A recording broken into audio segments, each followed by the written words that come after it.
Amoureux de la mode, vous êtes à Africa Chic, votre émission dédiée à la mode africaine. Je vous emmène dans le domaine des tissus et des coloris africains. C'est dans le marché d'Adjamé, dans la capitale économique de la Côte d'Ivoire. Et vous allez le voir, ce marché regorge de vendeurs de pagnes avec des variétés diverses. C'est parti pour ce marché.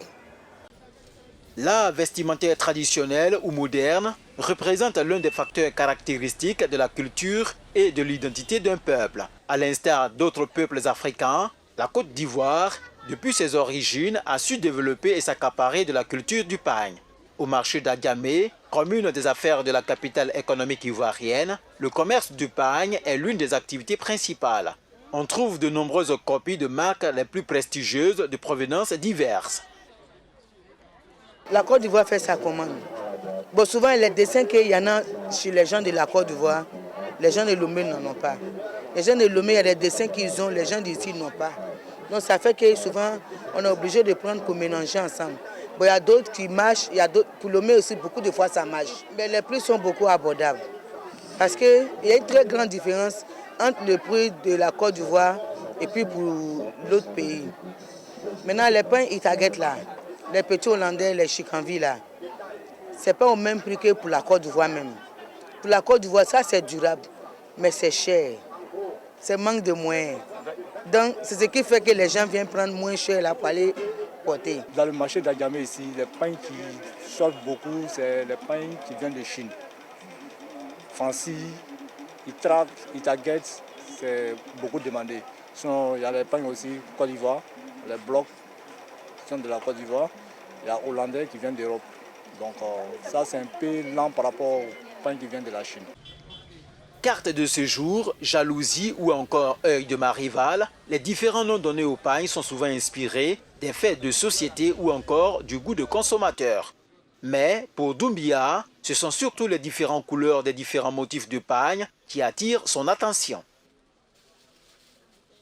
Oui, bon, souvent, il y a des pains, le nom existe, mais quand tu regardes, la couleur n'est pas trop jolie à voir. Donc quand je vois ces gens, je ne tiens pas compte du nom, je prends uniquement la couleur. Comme ce pain que j'ai, c'est la Côte d'Ivoire. Bon, pain Côte d'Ivoire aussi, ça sort beaucoup. Voilà, bien vrai que c'est un peu cher, mais c'est joli à voir. Ce n'est pas le blanc qui donne le pagne, qui donne le nom. Mais si le pagne est venu, nous les femmes commerçantes qui vendent les pagnes, c'est nous-mêmes qui donnons le nom au pagne. Et si on donne ces noms, le pagne est déjà élégant. C'est déjà devenu ministre. Donc tout le monde va courir au pays. Chaque mois, des dizaines de nouveaux motifs arrivent sur le marché, mais depuis quelques années, le secteur du pagne est ébranlé par la concurrence, notamment des pays asiatiques. Son marché en pleine extension, il intéresse de plus en plus et est utilisé sous différentes formes. Ça fait tendance aujourd'hui le pagne. On a le pagne en foulard, on a le pagne en bout d'oreille dans les bracelets. Il faut qu'il se porte mieux aujourd'hui qu'avant. Je dirais que les femmes achètent les pagnes par rapport au nom. Par exemple, jalousie, œil de ma rivale, et tu sors, je sors. Donc tout ça, ça attire un peu la jeunesse d'aujourd'hui à aimer le pagne. Ça dit en portant le pagne, déjà celle qui est à côté de toi sait de quoi tu veux parler. Donc je dirais que c'est une manière même de s'exprimer.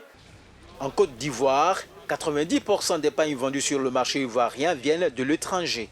Avec ce nom fantasque et ses belles couleurs, le pagne se porte bien. Il intéresse désormais les créateurs de mode du monde entier, des accessoiristes, ainsi que le monde du prêt-à-porter. Vous l'avez entendu, le pagne africain intéresse de plus en plus les créateurs de mode du monde entier. C'est aussi le cas ici à Abidjan où nous avons rencontré le styliste ivoirien Dieudonné Tra. Ce dernier s'est fait remarquer par ses créations à base de tissus africains.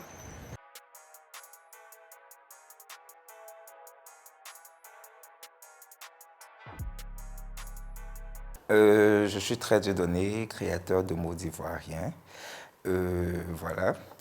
Un jeune homme, je vais dire ça comme ça, je ne vais pas dire mon âge, et qui travaille dans la mode, passionné de mode, j'aime le beau, le chic.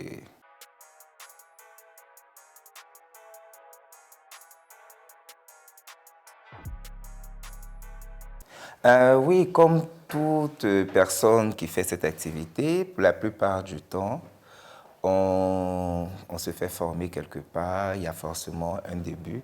Moi, pour mon histoire, j'ai déjà une formation en comptabilité-finance. J'ai fait des études en comptabilité-finance.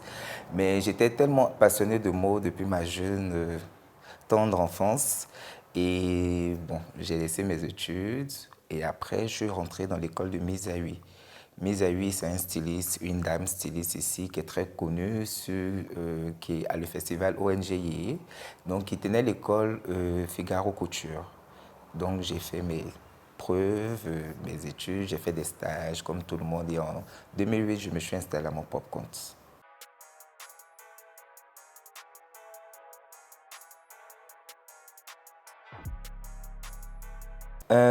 En fait, Dieu donné tra le style. Déjà, j'aime ce qui est classique. J'aime beaucoup le classique. J'aime ce qui est classique. Pour ceux qui ont l'habitude de voir mes tenues, verront bien que j'aime les tenues très simples, mais j'adore la féminité. Donc, plus c'est féminin, plus ça me va. J'aime pas l'extravagance, donc je suis quelqu'un qui reste toujours dans le classique. C'est ce qui vraiment définit vraiment ma marque et mes créations.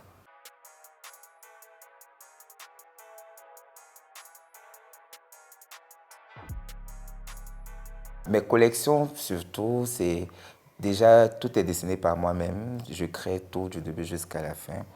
Et c'est vraiment des inspirations très différentes. Si vous regardez bien mes collections, de ma première collection à ce que j'ai aujourd'hui, c'est des thèmes très différents, c'est des couleurs très différentes, c'est des coupes très différentes. Il y a toujours de nouvelles choses à découvrir en fait au fur et à mesure. Avant, je faisais beaucoup dans le tissu parce que voilà, j'aimais bien le textile et tout. Mais maintenant, je suis beaucoup dans le pagne de Côte d'Ivoire. Voilà.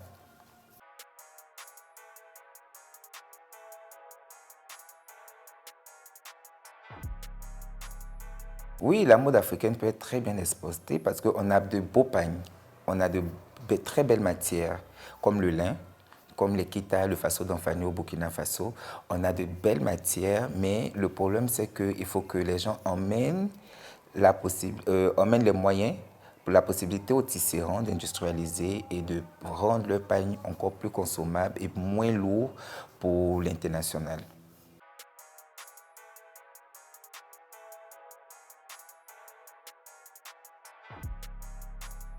Pour être vu à l'international, on va dire que c'est la grâce de Dieu déjà. Voilà, parce qu'on ne force rien, hein, c'est une histoire de destin. Moi, tout ce que j'ai pu faire à l'international, c'est les gens qui m'ont contacté. C'est vraiment la grâce de Dieu, surtout il faut beaucoup travailler. Il faut mériter chaque pas, voilà, chaque entrée dans une atmosphère, je vais dire ça comme ça, dans un certain niveau. C'est à force de travailler, les gens apprécient, ils vous contactent et voilà, vous partez de tel pays à tel pays. Après, c'est le travail qui parle.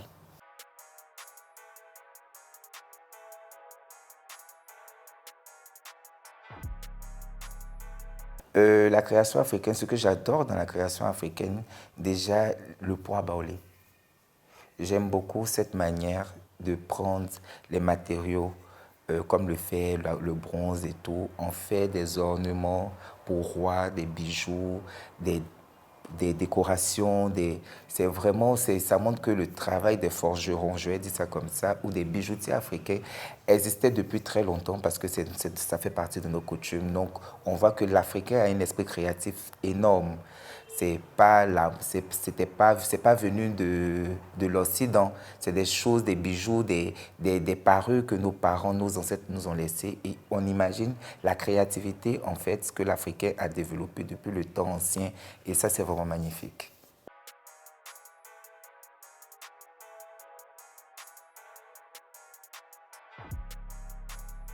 Mes projets, j'en ai tellement. Vraiment, j'en ai tellement. Mes projets, je ne vais pas étaler tous mes projets, mais bien sûr, faire mon propre show, par contre, c'est un projet qui me tient à cœur. Bientôt, je vais organiser peut-être ma propre fashion show, si Dieu le permet. Mais bon, en griffe, voilà un peu de mes rêves.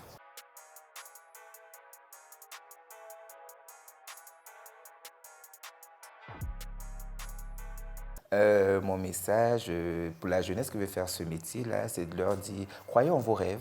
Déjà, aimez aussi votre travail, acceptez de vous faire former, voilà, pour valoriser nos cultures, valoriser notre savoir-faire, valoriser aussi nos origines.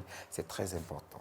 Africa Chic de ce jour se referme ainsi avec cette interview du styliste ivoirien Dieudonné Tra. Merci à tous de nous avoir suivis et rendez-vous pour un autre numéro. À très vite.